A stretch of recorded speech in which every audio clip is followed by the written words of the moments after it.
It is about understanding our worth is not decided by external validation, but by our own beliefs in ourselves and our journey.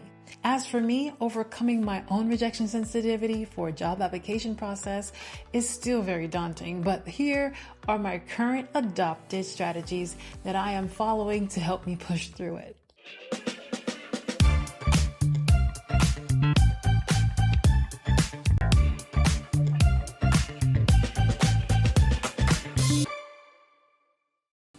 Hi, Mindfulpreneurs. This is a topic that touches all of us at some point in our lives, especially for those with inattentive ADHD or any neurodivergent traits, really. And that is rejection. Whether it is a job we did not get, a relationship that did not work out, or a dream that seems to keep slipping away. Rejection can feel like a heavyweight. But what if I told you that rejection could be one of your greatest allies? Okay. Yes, stay with me here as we explore how to reframe rejection, transforming it from a source of pain to a powerful tool for growth. Also, stick around to the end of this video for a Mindset Minute.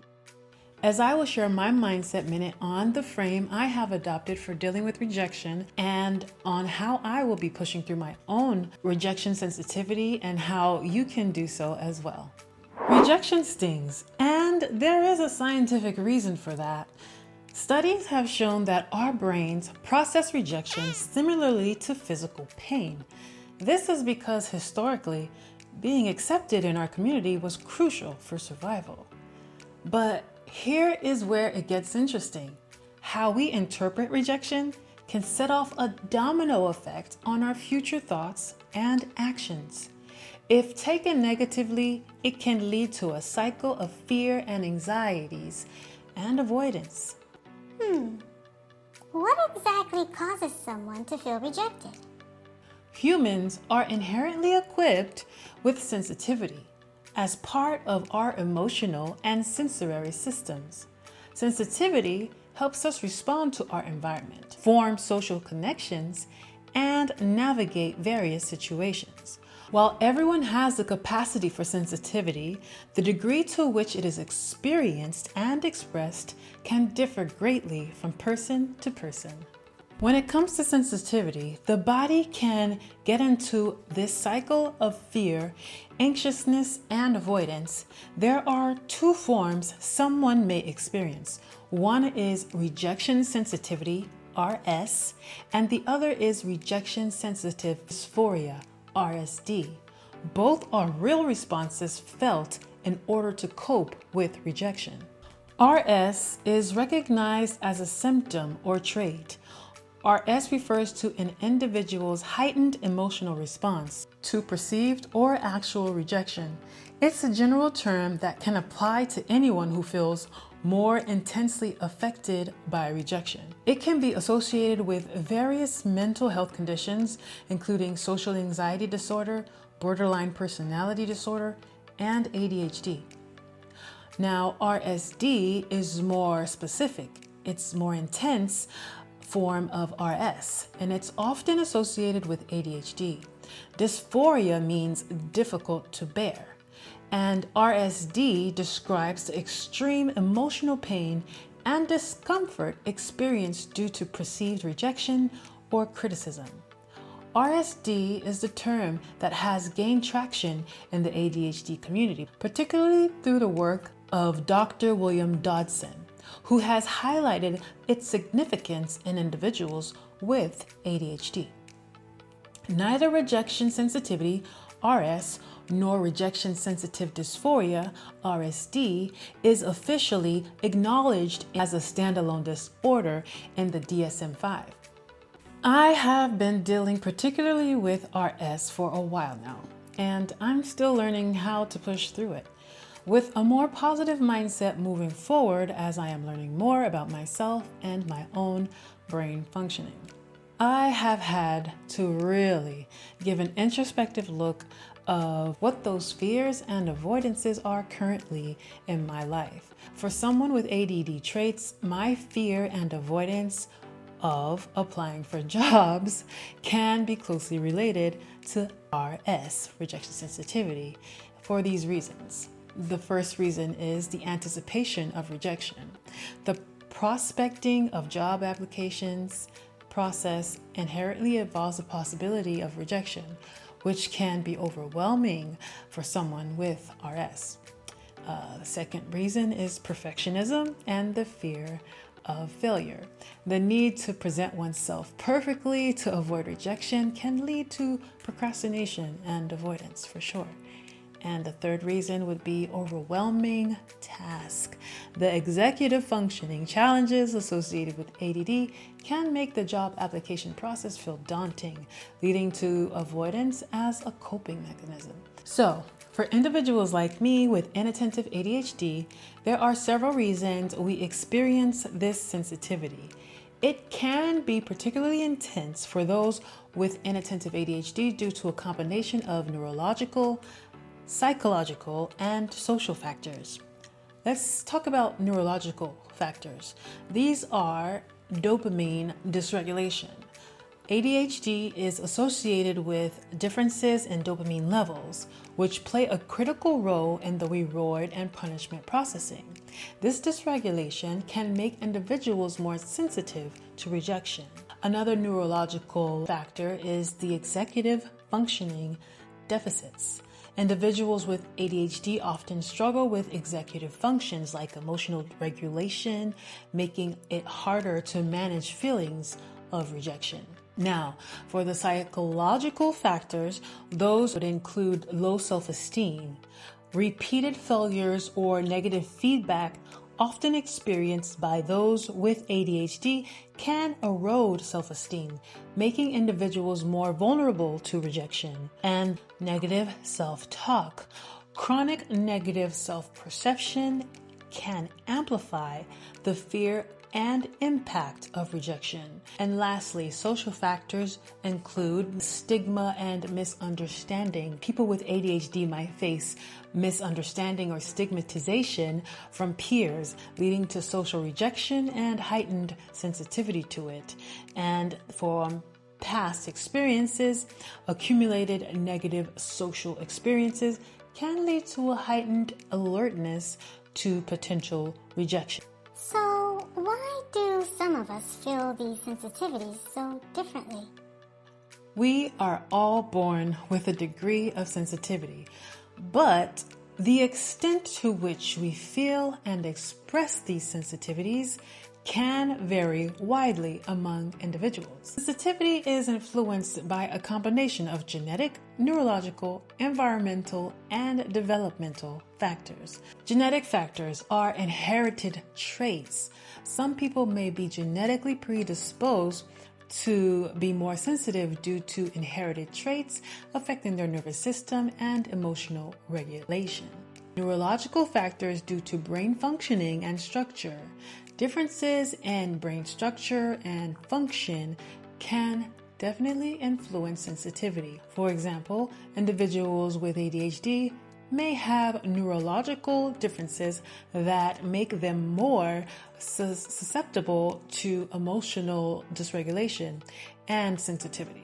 And environmental factors like childhood experiences, including parenting styles, trauma, and social interactions, can shape how sensitivity develops and is expressed. Current environment, such as ongoing environmental factors such as stress, social support, or the lack of, and life circumstances, can also affect one's level of sensitivity.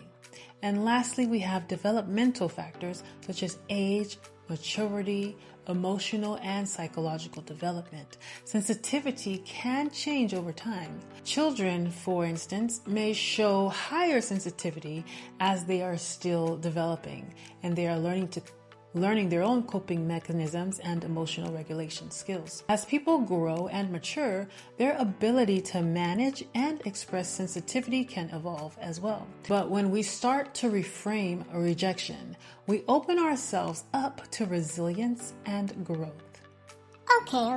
So how do we break the cycle and start seeing rejection in a new light? Let me share with you 3 key mindsets that you need to practice to help you redefine rejection. In this book titled Worthy by Jamie Crenn Lima, which I just finished reading, gave my mind confirmation on my own mindset on rejection and now helps me to clearly define these key mindset tips. The first is, rejection is God's protection. Firstly, consider the idea that rejection is God's protection. I know you have heard this before, but it is true if you honestly believe that God is your protector. Many times, it is easy for us to get lost in the cycle of negative thoughts once we have been rejected. But here is the key reminder. You are protected. It is a comforting thought that what we are being steered away from was not meant for us at our highest good. This perspective invites us to trust in the bigger plan for our lives. The second key mindset is hidden value. Next, imagine that your value is not rejected, but hidden from those not meant to recognize it. This is not about your worth, but about the paths and the people that are aligned for your destiny or with your destiny. It is a powerful reminder that not everyone or every opportunity or relationship is meant to be a part of your journey. And the third key mindset is that victory is in rejection. Lastly, I want you to see rejection as victories. Victories that are proof that you are on the right track, that you're risking and you're trying out new things and you're doing things differently. And you have to do all of these things in order to be successful at anything, which is acting. You're taking action. Remember, every successful person has faced rejection, and it is not the rejection that defines us, but how we respond to it overall.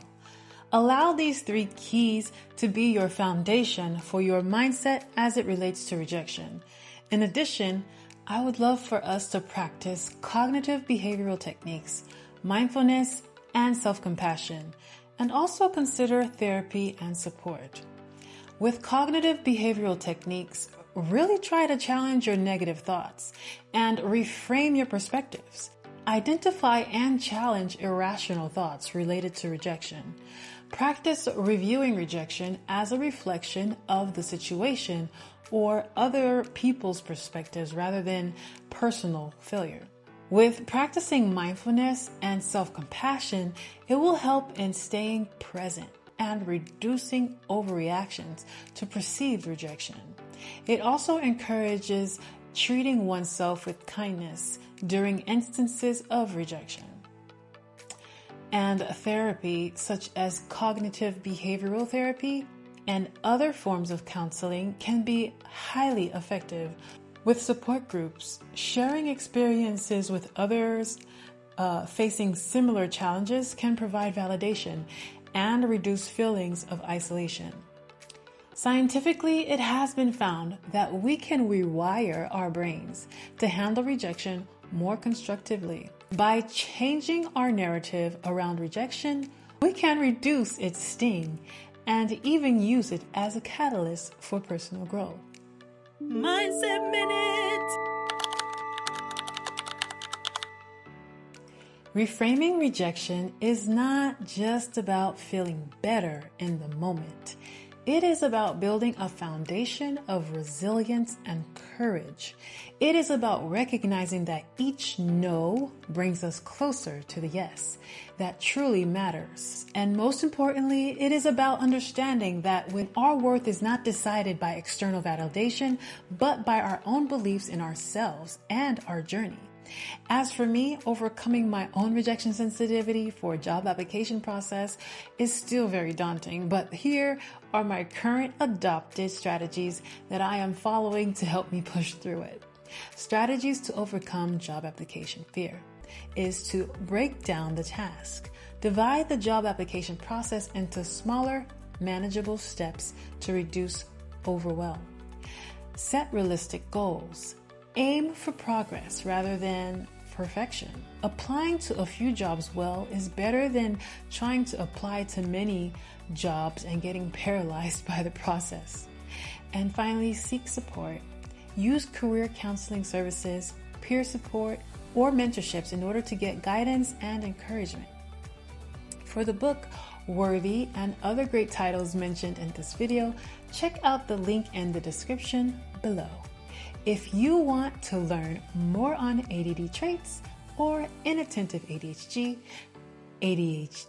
check out this previous video where I share more of my experience.